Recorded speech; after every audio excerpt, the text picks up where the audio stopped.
Hello मैत्रिणींनो, तर 38 साईजचं जर तुम्हाला मेजरमेंट हवं असेल तर इथं बघू शकता. अशा पद्धतीने 38 साईजचं मेजरमेंट घेऊ शकता.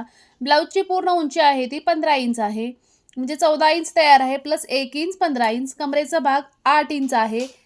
पाठीमागचा जो टक्स घालतो त्याच्यासाठी 1 इंच वाढवून घेतलेला आहे. शिलाई मार्जिनसाठी 1.5 इंच, 10.5 इंच.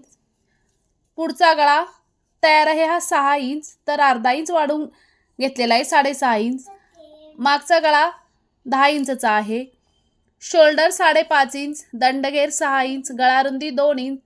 छातीचा चौथा भाग आहे हा 9.5 इंच प्लस शिलाई मार्जिनसाठी 1.5 इंच, 11 इंच. ब्लाऊजची घडी घालून घ्यायची 11 इंचची. बाही बघू शकता. बाही उंची तयार 5 इंच आहे, तर 1 इंच वाढवून घ्यायचं 6 इंच. दंडगेर 7 इंच तयार आहे. शिलाई मार्जिनसाठी 1.5 इंच. घडी ही 10 इंचची घ्यायची, कारण छातीचा चौथा भाग 9.5 इंचचा आहे, त्याच्यामध्ये अर्धा इंच वाढवून घेतलेला आहे. 10 इंच ही छातीचा चौथा भाग, त्यामुळे 10 इंच ही बाहीची घडी घ्यायची. तर 38 साईजचा मेजरमेंट या पद्धतीने घेऊ शकता. व्हिडिओ आवडल्यास नक्की शेअर करा.